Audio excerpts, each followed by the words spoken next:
Last time we were a strange kind of Hollywood-style hacker, and this time we're on the run.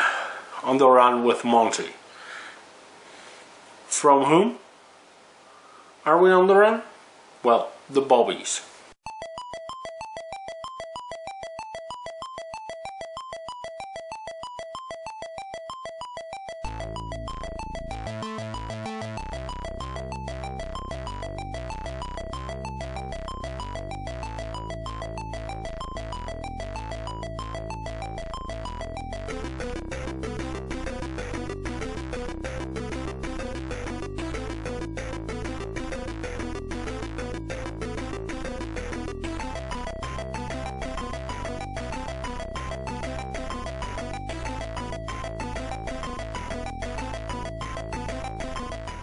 RetroKork.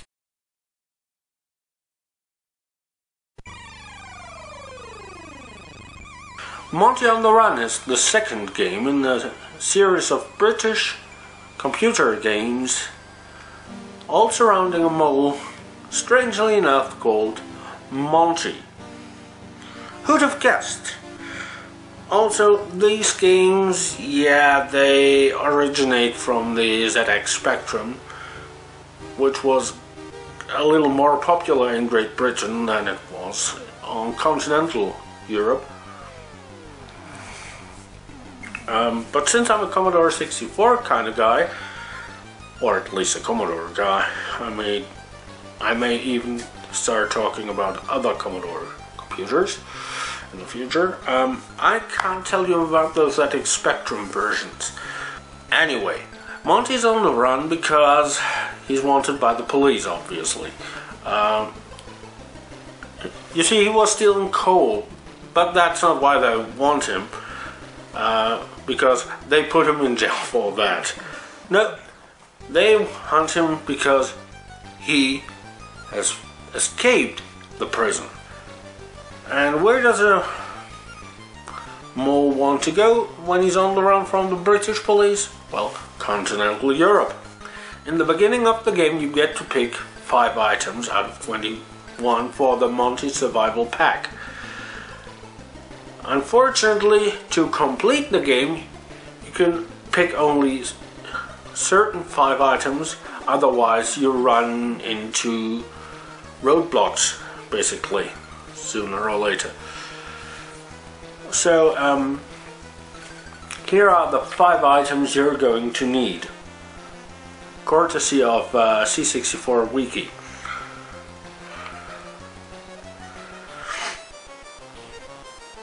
So, what can I say about this game? Well, it's long, and sometimes you need to retrieve old places, just because. In the tel menu you can switch between Rob Hubbard's music, which I personally find fitting okay, but some people say, it's not fitting, the theme of the game. Or sound effects, even though you will get slight sound effects sometimes, like picking up 5 pence. I personally prefer the music over the sound effects, but hey, that might just be me. So in the game you control Monty either via a joystick plugged into port 2 or the keyboard, which has a slightly odd configuration, using X and Z to go left and right, minus and hash or number sign to go up or down, and space to jump. But fortunately you can modify the keyboard settings by pressing R, so that complaint is only minor. The main problem in this game, besides the walking opponents, are the stompers, or smashers or mashers.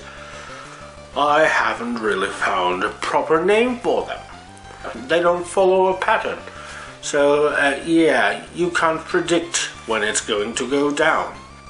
Fortunately, you can also find medkits, which gives you an additional life, slightly trying to counterbalance the stompers.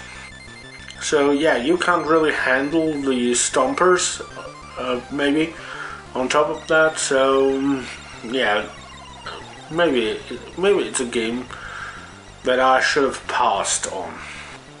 Yeah, don't really have anything else to say. It's just difficult and probably not my kind of game.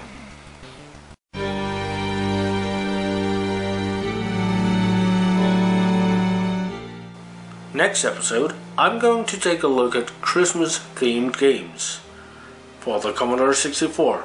That is, if I can find any